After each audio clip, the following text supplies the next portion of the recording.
आप सबों को मेरी ओर से जय मसीह की। प्रभु यीशु मसीह के अद्भुत और सामर्थ्य नाम में आप सबों का स्वागत करता हूं। मेरे प्रियो, एक दिन जब मैं वचन पर मनन कर रहा था, यूहन्ना 16 का 33 में लिखा है, जिसमें प्रभु यीशु मसीह ने कहा है, संसार में तुम्हें क्लेश तो होता है, परंतु ढाढ़स रखो, मैंने संसार को जीत लिया है। हालेलुया। और वहीं पर फिलिपी 4 का 4 में हम पढ़ते हैं, पौलुस ने कहा है, प्रभु में सदा आनंदित रहो। यह कैसे हो सकता है जब हम क्लेश से भरे इस संसार में, मुसीबत, समस्या, दुख और गम से भरे इस संसार में रहते हुए हम कैसे आनंदित रह सकते हैं? मेरे प्रियो, एक दिन एक बहन ने मुझे फोन पर कहा कि पास्टर जी, आप मेरे लिए प्रार्थना कीजिए, मैं बहुत मुसीबत में हूं, प्रतिदिन मैं क्लेश भुगत रही हूं, मुझे दुख होता है, समस्याएं होती हैं, मैं क्या करूं, मुझे समझ में नहीं आता। प्रार्थना कीजिए कि प्रभु मेरे सारी मुसीबतों को, सारे दुखों को दूर करे। मैंने उस बहन से कहा, बहन जी, मैं इस बात के लिए मैं प्रार्थना नहीं करूंगा कि आपके जीवन से परमेश्वर सारे दुखों और समस्याओं को दूर करे, लेकिन मैं इस बात के लिए प्रार्थना करूंगा कि परमेश्वर आपको साहस दे और सामर्थ्य दे कि उन दुखों और क्लेशों को आप सह सकें। उसने मुझसे पूछा, ऐसा क्यों? मैंने उसे कहा, क्योंकि परमेश्वर ने बाइबल में कभी वायदा नहीं किया है कि तुम्हें दुख नहीं होगा, क्लेश नहीं होगा। और सचमुच में मैंने ऐसा ही प्रार्थना किया कि प्रभु इस बहन को शक्ति दीजिए कि इस दुखों के बीच में भी आपकी महिमा करने पाए, और सामर्थ्य दीजिए कि इन दुखों के बीच में भी आपसे दूर ना हो। और तब उसके बाद दूसरे दिन उसी बहन ने फिर से मुझको कॉल किया कि धन्यवाद पास्टर जी, आपने प्रार्थना किया, और आज मुझको ऐसा महसूस हो रहा है कि इन दुखों के बीच में भी मैं प्रभु को जान पा रही हूँ। जो आनंद मुझको मिल रहा है, जो शांति मुझको आज मिला, वो शांति मुझको ऐसा महसूस हो रहा है कि ये दुख मेरे जीवन में बिल्कुल भी नहीं है, इन दुखों से मेरा कोई मतलब ही नहीं है। हालेलुया।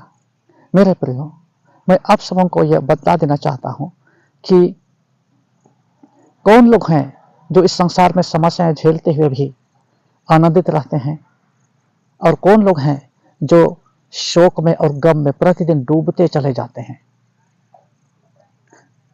इस संसार में कोई भी ऐसा व्यक्ति नहीं है जिसके पास समस्याएं नहीं है, लेकिन बात यह है कि उन दुखों और मुसीबतों के प्रति उस व्यक्ति का रिएक्शन क्या है और कैसा है। हालेलुया। क्या आप समझे इस बात को कि वह व्यक्ति पर निर्भर करता है, उस व्यक्ति के पर्सनालिटी पर, उस व्यक्ति के सोच विचार पर निर्भर करता है कि उस दुख के प्रति वो कैसा रिएक्शन करता है, उस दुखों के प्रति उसका क्या नजरिया है, क्या सोच है। कोई कोई लोग इस संसार में बहुत सारे दुखित होते हैं और कई प्रकार के झंझट झेलते हुए भी वे बने रहते हैं, लेकिन कुछ लोग ऐसे हैं जो समस्याओं से दबते चले जाते हैं।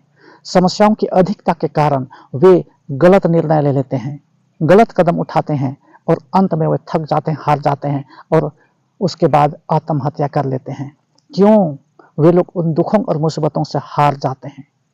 और कुछ लोग ऐसे हैं कि पहाड़ जैसे संकट और विपत्ति आने के बावजूद भी वे लोग अपने निर्णय पर अड़े और खड़े रहते हैं और आसानी से सह लेते हैं, और वे कोई गलत कदम नहीं उठाते हैं, और अंत में वे लोग जयवंत होते हैं। हालेलुया। इसीलिए मैंने पहले से ही कहा कि उनका रिएक्शन कैसा होता है। जो लोग ये सोचते हैं कि ये दुख और मुसीबत से मैं लड़ नहीं सकता, वे लोग नहीं लड़ सकते हैं, और जो लोग उस दुख और मुसीबतों को एक ताकत बना लेते हैं। मैं भी अपने जीवन में कई बार अकेलापन मैंने सहा, कई बार मैं दुखित हुआ, शोकित हुआ। मेरे प्रियो, मैंने सब कुछ को सहन किया, क्योंकि मैं जानता था यदि मैं इन सारी चीजों को मैं सह लूंगा तो इसका मतलब है परमेश्वर मुझे आशीष देगा, क्योंकि मैं चुपचाप रहता हूं और चुपचाप मैं सह लेता हूं, तो परमेश्वर की आज्ञा का मैं पालन कर रहा हूं। हालेलुया। क्योंकि परमेश्वर का आज्ञा है कि सब कुछ सहन करो, धीरज धरो। यदि आप सहन करते हैं, धीरज धरते हैं, तो परमेश्वर के वचन का अर्थात कि बाइबल में लिखे हुए वचन का आप पालन कर रहे हैं, और इसका पालन करने के कारण आप आशीषित होइएगा। हालेलुया। और तब परमेश्वर का पवित्र आत्मा आपके जीवन में काम करेगा और वो आशीष आपको मिलेगा। मेरे प्रियो, मैं बता देना चाहता हूं, यदि आप प्रभु में हैं तो आप अब्राहम का आशीष को आप पा रहे हैं। क्योंकि अब्राहम को परमेश्वर ने बुलाते समय क्या कहा?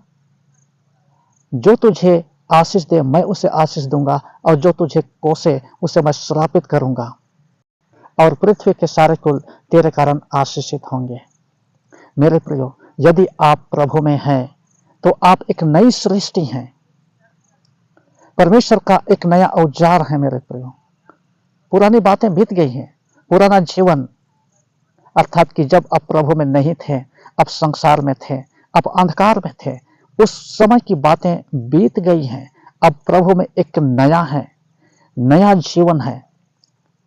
परमेश्वर का आप संतान बन गए हैं, और जब आप परमेश्वर का संतान होने के नाते आप समस्याएं झेलते हैं, तो परमेश्वर की उपस्थिति में आप झेलते हैं। मेरे प्रियो, परमेश्वर की उपस्थिति में जो समस्याएं आप झेल रहे हैं, वो अनंत महिमा को उत्पन्न कर रहा है। हालेलुया। इसीलिए दूसरा कोरिन्थी 4 का 16 और 17 में हम पढ़ते हैं, वहां लिखा है, पौलुस कहता है, यद्यपि कि हमारा बाहरी मनुष्यत्व प्रतिदिन नाश होता चला जाता है, किंतु हमारा आंतरिक मनुष्यत्व नया बनता चला जाता है। क्योंकि हमारा पल भर का हल्का सा क्लेश अनंत महिमा को उत्पन्न करता है। हालेलुया। मैं आप सबों को मैं बतला देना चाहता हूं, जो लोग प्रभु को नहीं जानते हैं और उनके जीवन में मुसीबतें आती हैं, उनके जीवन में क्लेश आती हैं, उनके पास कोई आशा नहीं है, कोई उम्मीद नहीं है। लेकिन जो लोग प्रभु को जानते हैं, उनके जीवन में एक नई आशा है, एक नई उम्मीद है। मेरे प्रियो, पहला यूहन्ना 5 का 5 में आप पढ़िएगा, वहां पर लिखा हुआ है, संसार पर जय पाने वाला कौन है? केवल वह जिसका यह विश्वास है कि यीशु मसीह परमेश्वर का पुत्र है। मेरे प्रियो, कोई भी व्यक्ति इस संसार में नहीं है जिसके पास समस्या नहीं है, लेकिन आशीषित व्यक्ति वह है जिसके पास अधिक समस्या है और अधिक प्रभु पर भरोसा करता है। दुख के समय में प्रभु पर भरोसा करता है, दुख के समय में प्रभु को पुकारता है, वह आशीषित व्यक्ति है। उसके पास एक आशा है। याकूब की पत्री में 5 अध्याय का 13 में आप पढ़िएगा, वहां पर लिखा है, यदि तुम में से कोई दुखी हो तो प्रार्थना करे, और यदि कोई आनंदित हो तो स्तुति करे। हालेलुया। ये प्रभु को जानने वाला व्यक्ति ही ऐसा कर सकता है। मेरे जीवन में कई प्रकार की मुसीबतें आई, लेकिन मैं अड़ा और खड़ा रहा।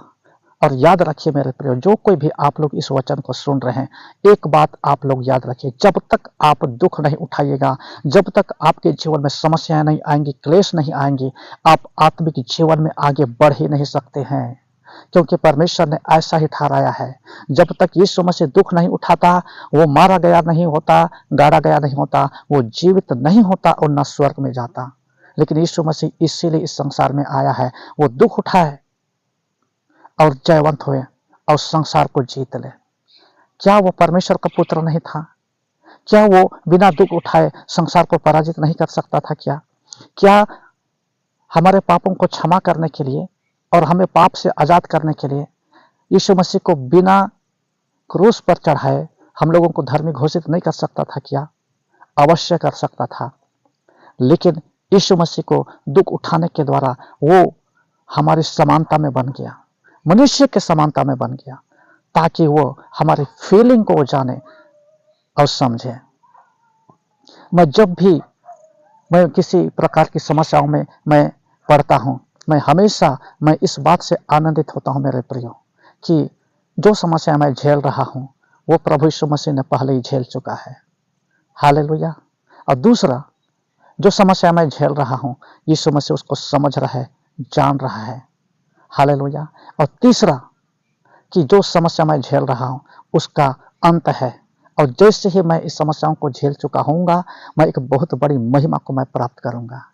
हालेलुया। इसलिए मेरे प्रियो, जो कोई भी आप लोग इस वचन को सुन रहे हैं, आप लोगों को मैं यह तसल्ली और हियाव देना चाहता हूं मेरे प्रियो।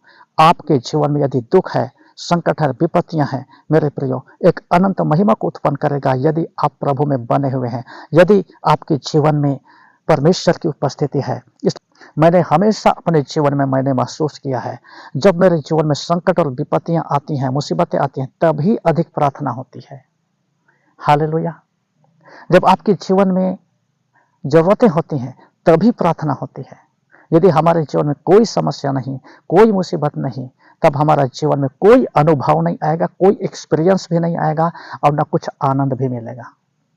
लेकिन जब हम समस्याओं के ऊपर में जय हासिल करते हैं, एक अद्भुत आनंद को हम प्राप्त करते हैं मेरे प्रियो। हमारे जीवन में कई बार इस प्रकार से समस्या आती है। पहला, परमेश्वर के साथ में अच्छा संबंध ना होना। यूहन्ना रचित सुसमाचार 15 अध्याय उसका 6 पद में लिखा है, जो कोई मुझ में बना नहीं रहता है, वह काट डाला जाता है और आग में फेंक दिया जाता है। कहने का मतलब क्या है? जो कोई प्रभु के साथ में नहीं चलता है, उसका प्रार्थना जीवन नहीं है, संसार में जुड़ा हुआ रहता है, वह परमेश्वर से दूरी बना लेता है और धीरे धीरे पाप का सामर्थ्य उसमें काम करने लगता है और उसके बाद पाप के कारण कई दुख उत्पन्न हो जाते हैं।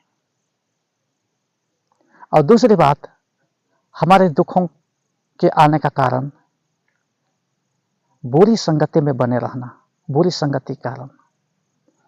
पहला कुरिन्थी 15 का 33 में हम पढ़ते हैं, वहां पर लिखा हुआ है, धोखा ना खाना। बुरी संगति अच्छे चरित्र को बिगाड़ देती है। चरित्र 2 प्रकार का होता है, मनुष्य के सामने और एक परमेश्वर के सामने। एक शारीरिक चरित्र और दूसरा आत्मिक चरित्र।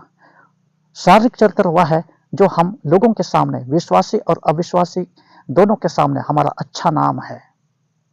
और आत्मिक चरित्र एक गवाही, परमेश्वर के सामने एक अच्छी गवाही। हालेलुया। हमारा प्रार्थना जीवन, हमारा उपवास का जीवन, हमारा वचन का जीवन, सब कुछ ओके है। और तीसरा जो है हमारे जीवन में दुखों को लाता है, वह है परमेश्वर के ज्ञान का ना होना। होशे की पुस्तक 4 अध्याय में आप पढ़िएगा, वहां पर लिखा हुआ है, मेरे ज्ञान के ना होने से मेरी प्रजा नष्ट हो गई। परमेश्वर का ज्ञान नहीं होने के कारण लोग वचन को नहीं जानते हैं, और वचन को नहीं जानने के कारण पाप, बुराई, बुरी संगति इत्यादि को नहीं जानते हैं।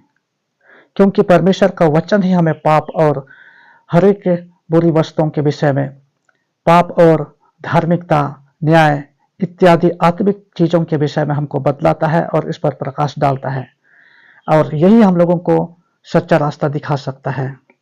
हालेलुया।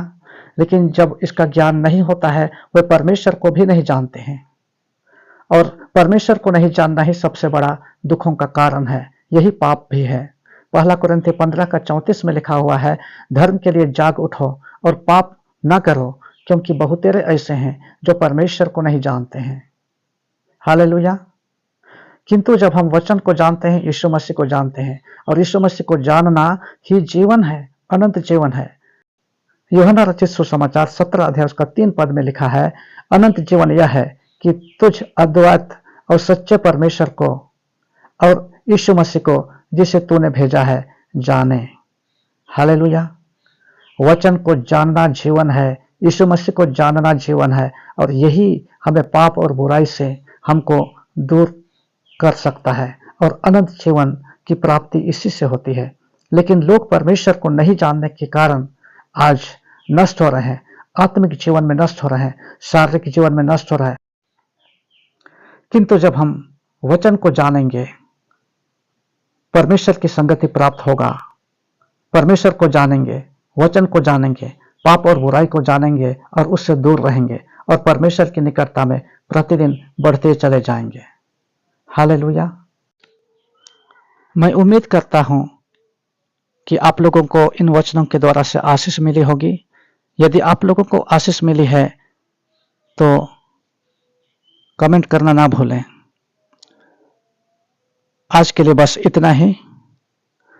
प्रभु आप सबके साथ रहे। मिलते हैं अगले वीडियो में। प्रभु आप सबों को आशीष दे। जय मसीह की।